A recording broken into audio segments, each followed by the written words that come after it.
오늘은 조비 에비에이션의 최근 발표, 꽤 큰 규모의 유상증자 소식이 있었죠? 네, 맞습니다. 시장이 좀 주목하는 뉴스였죠. 단순히 운영 자금을 더 확보하려는 걸까요? 아니면 뭔가 더 큰 그림, 판을 바꾸려는 전략의 일부일까요?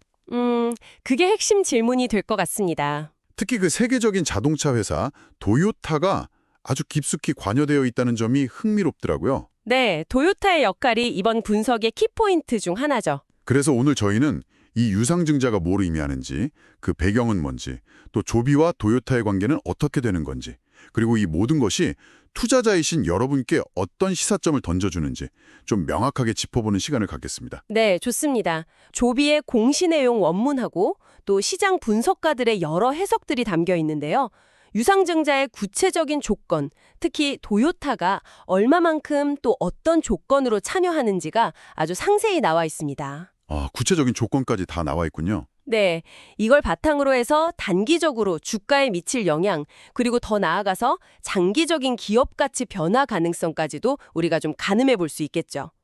오늘 대화에서는 이 숫자들, 그 숫자들 이면에 숨겨진 어떤 전략적인 맥락, 그러니까 왜 하필 지금, 그리고 왜 도요타인가, 이 질문에 대한 답을 찾아가는데 좀 집중해 보려고 합니다. 좋습니다. 그럼 가장 기본부터 시작해보죠.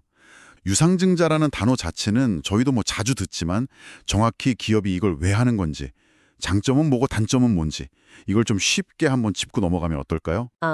물론입니다. 아주 좋은 시작점인데요. 기업이 성장을 하려면 예를 들어서 새로운 공장을 짓는다거나 아니면 획기적인 기술 개발에 투자한다거나 또 경쟁력 있는 다른 회사를 인수합병, M&A 하려면 상당히 큰 돈이 필요하잖아요. 그렇죠. 돈 없이 할 수 있는 게 아니니까요. 맞습니다. 이 자금을 마련하는 대표적인 방법이 크게 두 가지입니다. 하나는 이제 은행에서 대출을 받거나 채권을 발행하는 것처럼 빚을 내는 방식이고요.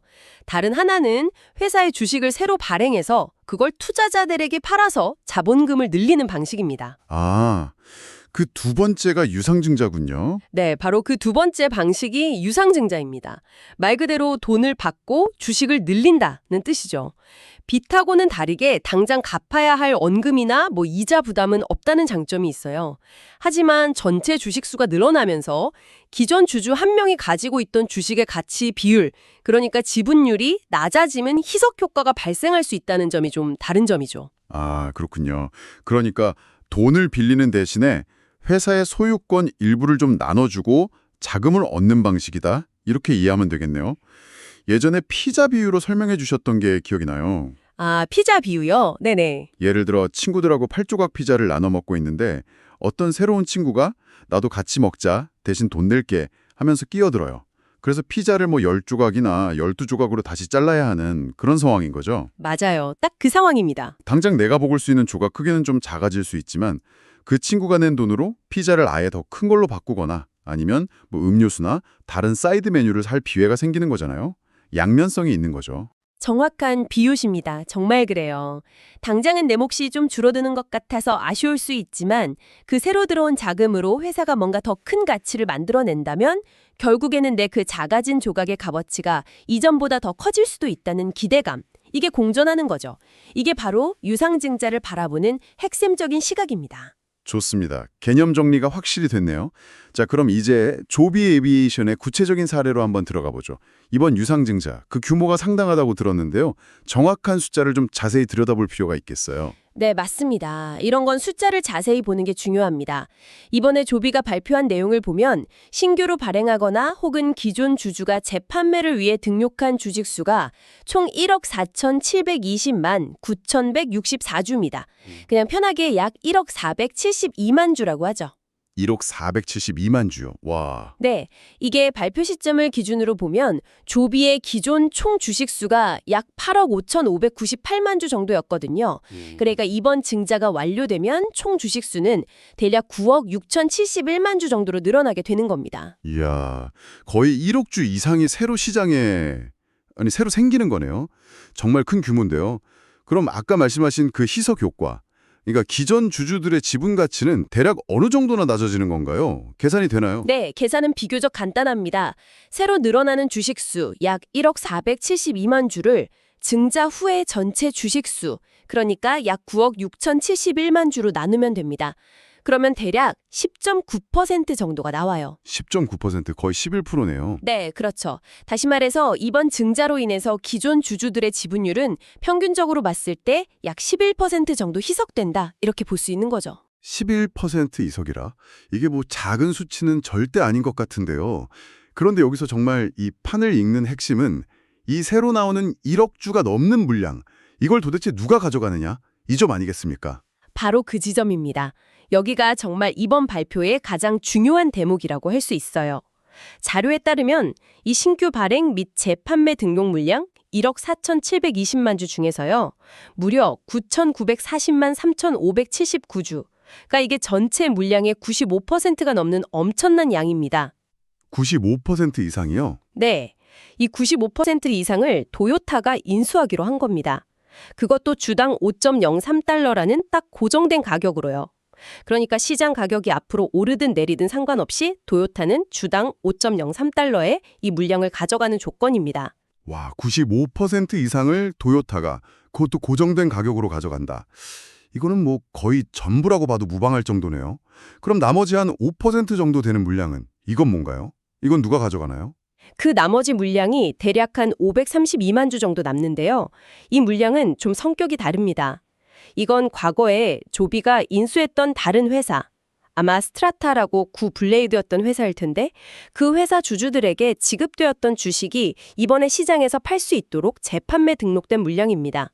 아, 그럼 이번 유상증자 자체랑은 좀 다른 거네요. 그렇죠. 그러니까 이번 유상증자의 핵심 목적, 즉 도요타의 투자 유치와는 조금 결이 다른 물량이고 도요타와 직접적인 관련은 없다고 봐야 합니다. 그러니까 사실상 이번 유상증자는 그냥 도요타를 위한 도요타에 의한 증자다. 이렇게 봐도 과언이 아닐 정도입니다. 그렇군요. 정말 도요타가 핵심이네요. 그럼 이번 증자가 다 마무리되고 나면 도요타는 조비 지분을 전체적으로 얼마나 갖게 되는 건가요? 그 지분율 변화가 상당히 클 것 같은데요. 네, 맞습니다. 이게 또 중요한 포인트인데 증자가 완료된 후를 기준으로 계산해보면 도요타의 예상 지분율이 약 10.3%에 달하게 됩니다. 10%가 넘어요? 네, 10.3%입니다. 이게 뭘 의미하냐면 도요타가 그냥 단순한 기술 파트너나 뭐 초기에 투자했던 투자자 이런 수준을 넘어서는 겁니다. 조비의 경영에 상당한 영향력을 행사할 수 있는 주요 주주, 사실상 2대 주주급의 위치에 오르게 된다는 것을 의미합니다. 그러니까 이 둘 사이의 관계가 완전히 새로운 국면으로 접어든다. 이렇게 해석할 수 있는 거죠. 이야, 10% 이상 주요 주주. 정말 관계가 달라지네요. 자, 이제 그럼 시장 반응하고 투자자 심리를 좀 살펴봐야 할 것 같아요. 아무리 도요타가 이 분량 대부분을 가져간다고는 하지만 뉴스 헤드라인만 보면 1억 주 이상 신규 발행, 11% 지분 이석 이런 문구들이 막 나오잖아요. 그렇죠. 숫자가 워낙 크니까요. 네. 그럼 단기적으로는 주가에 좀 부담이 될 거다 이런 생각이 드는 게 당연하거든요. 실제 시장 충격을 어느 정도일 거라고 보시는지요? 그 점이 정말 중요합니다. 단기적인 영향을 분석할 때 좀 함정에 빠지기 쉬운 부분인데요. 1억 주라는 숫자 자체는 뭐 말씀하신 대로 엄청나게 커 보이죠. 하지만 실제 시장에 매물로 나올 수 있는 물량, 우리가 보통 유통 반응 물량이라고 부르는 것과는 전혀 다른 이야기입니다. 아, 유통 가능 물량은 다르다. 네, 왜냐하면 도요타가 가져가는 그 9,940만 주는 명백히 전략적인 투자 목적이거든요. 그러니까 단기간에 이걸 시장에 내다 팔 가능성은 거의 없다고 봐야 합니다. 이건 뭐 장기적인 파트너십의 일환이니까요. 그렇다면 실제로 단기적으로 시장에 풀릴 수 있는 물량은 아까 말씀하신 그 스트라타 관련 재판매 물량, 그 532만 주 정도뿐이라는 말씀이신가요? 네, 맞습니다. 단기적으로 시장의 수급, 즉 수요와 공급에 영향을 줄 수 있는 물량은 그 532만 주, 그러니까 전부라고 봐야 합니다. 그런데 이 532만 주라는 숫자가 아까 증자 후 전체 발행 주식 수가 약 9억 6천만 주라고 했잖아요. 네, 9억 6천만 주. 거기서 차지하는 비중을 보면 약 0.6%정도에 불과합니다. 잠깐만요. 아까 희석 효과는 11%라고 하셨는데 실제 시장에 나올 수 있는 물량은 0.6%뿐이다? 와, 이 차이가 엄청난데요? 바로 그겁니다. 이게 핵심이에요. 11%라는 희석률과 0.6%라는 실제 유통 가능 물량 사이 갭이 굉장히 크죠. 조비의 평소 하루 거래량을 보면 이게 뭐 매일 다르긴 하지만 그러니까 시장에서 며칠이면 충분히 소화될 수 있는 물량이라는 거죠. 따라서 실제적인 공급 과잉으로 인한 가격 하락 압력, 이른바 오버행 부담은 매우 제한적이라고 볼 수 있습니다. 실제 부담은 적다. 네. 그럼에도 불구하고 왜 주가가 단기적으로 흔들릴 수 있느냐? 그 가장 큰 이유는 바로 심리 때문입니다. 아, 심리적인 요인. 그렇죠. 아니 1억 주나 새로 나왔는데 주가가 당연히 떨어지는 거 아니야? 하는 그런 막연한 불안감, 그리고 희석이라는 단어 자체가 주는 어떤 부정적인 인식이 매도세를 자극할 수 있는 거죠. 실제 충격보다는 공포감이 더 클 수 있다는 겁니다. 그렇군요. 실제 충격보다는 공포감? 아까 피자 비유를 했었는데 이걸 케이크에 비유한 설명도 자료에 있더라고요. 재밌던데요. 조비라는 케이크를 11%더 잘라냈는데 그 조각의 대부분 95% 이상을 도요타가 그냥 통째로 가져가 버리고 실제로 시장에 나올 수 있는 건 아주 작은 0.6%짜리 부스러기 정도다. 이런 비유였죠. 네, 그 비유가 이 상황의 핵심을 아주 잘 보여주는 것 같습니다. 희석이라는 개념은 분명히 존재하지만 그것이 곧바로 시장 공급 압력으로 이어지는 것은 아니라는 점, 이 둘을 좀 구분해서 볼 필요가 있다는 거죠. 그래서 일부 분석가들은 현재 주가, 예를 들어 13.5달러라고 가정하면 여기서 단기적으로 10달러나 12달러 수준까지 좀 조정을 받을 가능성은 열어둬야 한다. 하지만 실질적인 매물 부담이 적기 때문에 오히려 이런 조정 국면을 장기 투자 관점에서 매수 기회로 활용하려는 움직임도 있을 수 있다. 이렇게 보는 시각도 있습니다. 아, 단기적인 가격 변동성 그 이면에 있는 실제 수급 구조를 이해하는 게 정말 중요하겠군요. 자, 그렇다면 이제는 좀 더 중요한 장기적인 그림을 봐야 할 것 같습니다. 도대체 도요타는 왜 이렇게 막대한 자금을 투입하면서까지 조비의 지분을 10% 이상이나 확보하려고 하는 걸까요? 이게 단순한 재무적 투자를 넘어서는 어떤 전략적인 의도가 분명해 보이는데요. 네, 여기서부터가 어떻게 보면 이번 분석의 진짜 하이라이트라고 할 수 있습니다. 장기적인 관점에서 봤을 때 이번 투자는 조비에게, 그리고 어쩌면 이 미래 항공 모빌리티, AAM 산업 전체에 몇 가지 아주 중요한 의미를 던지고 있습니다. 첫 번째는 압도적인 신뢰의 표현입니다. 신뢰의 표현이요? 네, 세계 최고 수준의 자동차 제조사인 도요타가, 그것도 아직은 상업 운항 전인 스타트업의 지분을 10% 이상 보유한다는 것 자체가 그 회사의 기술력과 미래 비전에 대한 아주 강력한 보증수표와 같은 겁니다. 우리는 조비의 미래에 크게 베팅한다는 것을 시장에 공개적으로 선언하는 거죠. 이건 다른 잠재적 투자자들이나 혹은 사업 파트너들에게도 매우 긍정적인 신호로 작용할 수밖에 없습니다. 확실히 그렇죠. 그냥 단순 협력 관계를 맺는 것과는 그 무게감이 완전히 다르겠네요. 그런데 도요타 입장에서는 뭘 얻는 걸까요? 단순히 지분 투자 이상의 어떤 실질적인 이득이 있을 텐데요. 바로 그 점이 두 번째 핵심입니다. 핵심 역량의 시너지 효과죠. 조비는 아시다시피 EVTOL, 즉 전기 수직 이착륙 비행체라는 혁신적인 비행체를 설계하고 개발하는 능력은 아주 뛰어납니다. 하지만 이걸 실제로 수백 대, 수천 대씩 효율적으로 그리고 비용 효과적으로 대량 생산하는 것은 완전히 차원의 문제입니다. 아, 생산 역량. 그렇죠.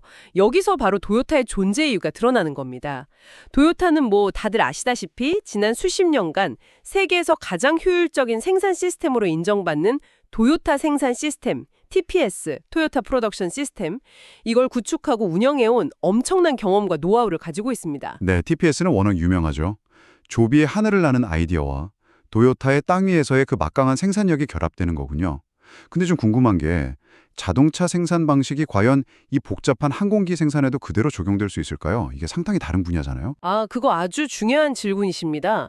물론 자동차하고 항공기는 구조도 다르고 요구되는 안전 기준도 비교할 수 없을 정도로 훨씬 엄격하죠. 하지만 그 TPS의 핵심 원리, 즉 모든 과정에서 낭비를 철저히 제거하고 표준화된 공정을 통해서 품질을 높이고 또 끊임없이 개선해 나가는 그 철학과 방법론 자체는 제조업 전반에 적용될 수 있는 아주 강력한 도구입니다. 철학과 방법론. 네, 결국 EVTOL 시장이 본격적으로 열렸을 때 최종 승자와 패자를 가르는 중요한 기준 중 하나는 누가 더 빠르고 싸고 안정적으로 기체를 찍어낼 수 있느냐, 이게 될 거란 말이죠. 도요타의 생산 노하우는 조비에게 정말 돈 주고도 쉽게 살 수 없는 강력한 경쟁 우위를 제공해 잠재력이 있습니다. 다른 경쟁사들이 이제 막 생산 라인을 어떻게 구축할까 고민하고 있을 때 조비는 수십 년간 검증된 거인의 어깨 위에 올라타는 셈이죠. 와, 확실히 생산 능력 확보는 이 게임의 판도를 바꿀 수 있는 게임 체인저가 될 수 있겠네요. 정말 큰 의미입니다. 또 다른 장기적인 의미는 없을까요? 세 번째로는 재무적인 안정성 확보를 둘 수 있습니다. 아시다시피 이 EBTO를 개발하고 또 각국 정부의 인증을 받고 생산 설비를 구축하는 데는 정말 막대한 자금이 계속해서 필요합니다. 뭐 돈 먹는 하마라고 불릴 정도죠. 그렇죠. 인증 과정도 엄청 복잡하고 돈도 많이 든다고 하더라고요. 맞습니다. 스타트업 입장에서는 이런 끊임없는 자금 조달 압박이 굉장히 큰 부담인데 도요타가 주요 주주로서 이렇게 대규모 자금을 지원하고 또 앞으로 필요하다면 추가적인 투자를 할 가능성까지 열어두면서 조비는 당분간 자금 걱정 없이 핵심 사업 즉 기술 개발과 생산 준비에 집중할 수 있는 숨쉴 공간을 확보하게 된 겁니다. 이것은 사업의 불확실성을 크게 줄여주고 장기적인 계획 수립을 가능하게 하는 아주 중요한 요소죠. 그러네요. 아까 잠깐 나왔던 집 공동주인 비유도 있었잖아요. 그것도 좀 와닿던데. 네네, 어떤 내용이었죠? 조비라는 잠재력이 있는 집을 더 크고 튼튼하게 짓고 싶은데 건축, 생산, 분야의 최고 전문가이면서 또 돈도 많은 도요타가 공동주인으로 들어와서 돈도 내고 집 짓는 기술까지 제공해주는 그런 상황이라는 거죠. 기존 주주인 내 지분은 좀 줄어들지만 집 자체의 가치가 미래에 훨씬 더 커질 가능성이 높아지는 것. 아, 네. 그 비유가 현재 조비와 도요타의 관계, 그리고 이번 유상증자의 의미를 아주 잘 설명해 주는 것 같습니다. 단기적으로는 지분율 희석이라는 비용을 치르는 대신에 장기적으로는 생산 능력 확보, 자금 안정성 강화, 그리고 브랜드 신뢰도 상승이라는 훨씬 더 큰 가치를 얻게 되는 아주 전략적인 선택이라고 볼 수 있는 거죠. 자, 그럼 지금까지의 논의를 한번 쭉 종합해 보겠습니다. 청취자 여러분께서 이 조비의 유상증자 소식을 어떻게 이해하고 받아들이면 좋을지 핵심만 딱 간추려 주신다면 어떻게 정리할 수 있을까요? 네, 한 세 가지 정도로 요약할 수 있을 것 같습니다. 첫째, 이번 유상증자의 본질은 단순한 자금 조달 그 이상이다. 바로 도요타와의 전략적 파트너십을 아주 강력하게 만드는 것이다. 이게 핵심입니다. 11%나 되는 지분 희석에도 불구하고 신규 물량의 95% 이상을 도요타가 가져갔다는 사실 자체가 이걸 증명하죠. 네, 파트너십 강화. 둘째, 단기적인 시장 영향. 이건 실제 시장에 풀리는 유통 물량 약 0.6%가 매우 적기 때문에 제한적일 가능성이 높다는 겁니다. 물론 심리적인 요인에 의한 주가 변동성은 있을 수 있겠지만 수급 자체의 부담은 크지 않다는 점을 기억해야 합니다. 단기 영향은 제한적일 수 있다. 그렇죠. 그리고 셋째, 가장 중요한 장기적인 관점에서는 도요타의 검증된 생산 능력과 든든한 자금 지원을 등에 업고 조비의 장기적인 성장 잠재력이 크게 높아졌다는 점입니다. 이것은 앞으로 경쟁이 점점 더 치열해진 EVTOL 시장에서 조비에게 정말 강력한 무기가 될 것입니다. 따라서 결론적으로 말씀드리면 단기적인 주가 등락에 너무 연연하기보다는 이번 파트너십 강화가 가져올 장기적인 시너지 효과와 성장 가능성에 주목하는 것이 현명하다 이렇게 말씀드릴 수 있겠습니다. 명쾌한 정리 정말 감사합니다. 오늘은 조비 에비에이션의 유상증자라는 하나의 구체적인 사건을 통해서 기업 간의 전략적인 동맹이 미래 산업의 지형을 어떻게 바꿔나갈 수 있는지 그 가능성을 엿볼 수 있었던 것 같습니다. 정말 단순히 발표된 숫자에만 매몰되기보다는 그 이면에 담긴 큰 그림을 읽으려는 노력이 중요하겠네요. 도요타와의 협력이 앞으로 조비의 비행을 얼마나 더 높이 또 얼마나 더 멀리 이끌어갈 수 있을지 정말 긴 안목으로 지켜봐야 할 것 같습니다. 맞습니다. 그런데 여기서 마지막으로 청취자 여러분께 한 가지 더 생각할 거리를 던져드리고 싶습니다. 뭐냐면 도요타라는 정말 든든한 생산 파트너를 확보했지만 이것이 곧바로 사업의 성공을 보장하는 만능 열쇠는 아니라는 점입니다. 물론 그렇겠죠. 네, 하늘에 나는 자동차를 실제로 도시 하늘에 띄우고 또 사람들이 안전하고 편리하게 이용할 수 있는 대중교통 수단으로 만드는 과정에는 생산과는 또 다른 차원의 거대한 허들들이 존재합니다. 예를 들면 각국 정부의 아주 엄격한 안전 인증 기준과 운항 관련 규제를 통과해야 하고요. 또 소음 문제라든지 사생활 침해 우려 같은 것에 대한 사회적인 걱정을 불식시키고 대중의 수용성을 확보해야 하는 과제도 있습니다. 네, 규제와 사회적 수용성 문제도 크죠. 그렇죠. 그리고 또 한 가지는 이미 수많은 경쟁자들이 뛰어들고 있는 이 치열한 시장에서 어떻게 지속적인 기술 혁신을 이루고 경쟁사들과 차별화된 서비스를 제공할 것인가 하는 문제도 여전히 남아있죠. 그러니까 생산 능력 확보는 아주 중요한 한 걸음이지만 그 이후에 조비가 이 복잡하고 어려운 과제들을 어떻게 현명하게 풀어갈 것인가.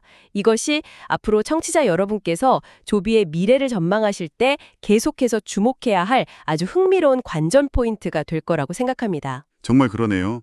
기술 개발과 생산이라는 큰 산을 넘어도 실제 운영, 규제, 시장 수용성이라는 또 다른 차원의 거대한 도전들이 기다리고 있는 거군요. 이 부분까지 성공적으로 잘 헤쳐나가야 진정한 의미의 게임 체인저가 될 수 있겠습니다. 오늘 조비와 도요타의 이 흥미진진한 이야기에 깊이 몰입할 수 있도록 좋은 자료와 또 날카로운 질문들 던져주신 청취자 여러분께 진심으로 감사드립니다. 다음 시간에도 여러분의 지적 호기심을 채워드릴 흥미로운 주제로 다시 찾아뵙겠습니다.